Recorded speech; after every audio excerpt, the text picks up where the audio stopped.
নমস্কাৰ। এই মুহূৰ্তে আহি পৰিছে সন্ধিয়াৰ কেইবাটাও big breaking news.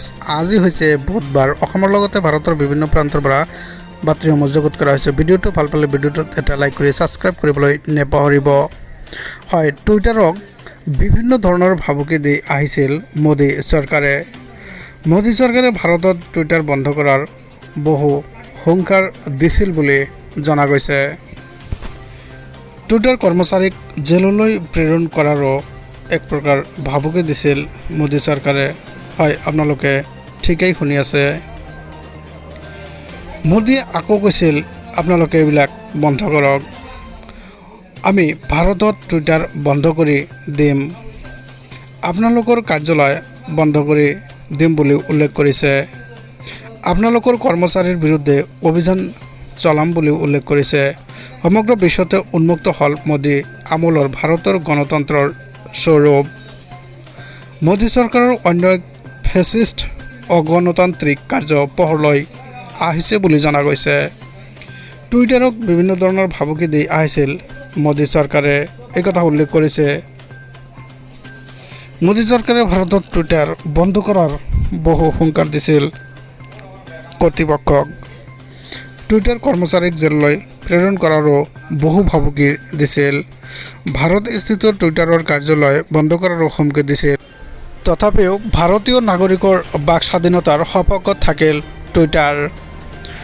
CEO Jack ডৰ্ছে কৈছে টুইটাৰ বন্ধ নাথাকে আৰু থাকিব নোৱাৰে কেতিয়াও, এই কথা উল্লেখ কৰিছে।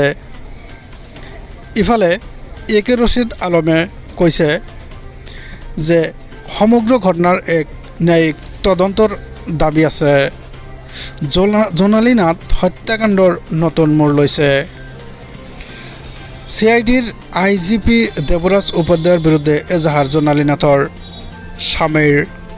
পৰকীয়া প্ৰেমৰ বাবে জোনালী নাথক হত্যা কৰা বুলি IGPয়ে দিয়া ভাষ্যক নস্যাৎ কৰিছে জোনালীৰ স্বামীয়ে। IGPৰ মন্তব্যলৈ ক্ষুণ্ণ জোনালী নাথৰ পৰিয়ালবৰ্গ। ইফালে IGP দেৱৰাজ উপাধ্যায়ৰ বিৰুদ্ধে কেইবাটাও অভিযোগ জোনালী নাথৰ স্বামীৰ। হয়, IGPয়ে সমগ্ৰ হত্যাকাণ্ডটোক বিপথে পৰিচালনা কৰাৰ পৰিকল্পনা ৰচিছিলে। এই হত্যাকাণ্ড কোনো কাৰণতে প্ৰেমজনিত হত্যাকাণ্ড হ'বই নোৱাৰে। জোনালী নাথৰ স্বামী হিচাপে মোৰ চৰিত্ৰৰ ওপৰত সম্পূৰ্ণ বিশ্বাস আছে। তেওঁ কোনো তদন্ত নকৰাকৈ এই মন্তব্য কৰিলে কেনেকৈ? IGPৰ ভাষ্যই আমাৰ পৰিয়ালটোৰ মানহানি কৰিছে বুলি উল্লেখ কৰিছে। IGP দেৱৰাজ উপাধ্যায়ক নিজৰ ভাষ্যৰ বাবে ক্ষমা খোজাৰ দাবী জোনালী নাথৰ স্বামীৰ।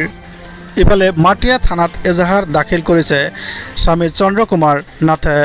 জোনালী নাথ হত্যাকাণ্ডৰ নতুন মূৰ লৈছে। পৰকীয়া প্ৰেমজনিত এই হত্যাকাণ্ড বুলি উল্লেখ কৰিছিল IGPয়ে। হয়, IGPয়ে এই মন্তব্য কৰিছিল। ইয়াৰ পৰৱৰ্তী খবৰ হৈছে আমেৰিকাৰ প্ৰাক্তন ৰাষ্ট্ৰপতি ডোনাল্ড ট্ৰাম্পক গ্ৰেপ্তাৰ কৰিছে আমেৰিকাৰ প্ৰশাসনে। গোপনীয় তথ্য ঘটনা সন্দৰ্ভত ডোনাল্ড ট্ৰাম্পক গ্ৰেপ্তাৰ কৰা হৈছে বুলি জানিবলৈ দিছে। গ্ৰেপ্তাৰ কৰাৰ পিছতে আদালতত হাজিৰ কৰোৱা হয় ডোনাল্ড ট্ৰাম্পক।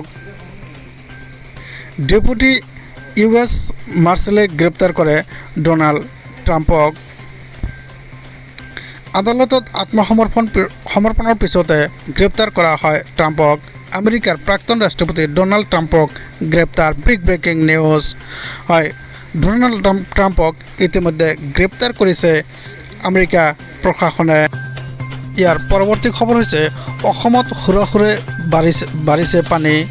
হয়, ব্ৰহ্মপুত্ৰৰ পানীয়ে নাওবৈচাৰ এখন গাঁৱত মথাউৰি ভাঙি ঘৰ দুৱাৰ উটুৱাই লৈ গৈছে। আপোনালোকে স্ক্ৰীনত চাই আছে কি দৃশ্য হৈছে, কি অৱস্থা হৈছে মানুহৰ। হুৰাহুৰে ব্ৰহ্মপুত্ৰৰ পানী বাঢ়ি এখন গাঁৱৰ মথাউৰি ছিঙি ঘৰ দুৱাৰ উটুৱাই লৈ গৈছে। আপোনালোকে স্ক্ৰীনত প্ৰত্যক্ষ কৰি আছে। অসমৰ বাবে অতি ভয়ংকৰ খবৰ বুলি জানিব পৰা গৈছে। অসমত বিপদজনক অৱস্থা হ'ব বুলি আশংকা কৰা হৈছে। ভিডিঅ'টো ভাল পালে ভিডিঅ'টোত এটা লাইক কৰি ছাবস্ক্ৰাইব কৰিবলৈ নাপাহৰিব।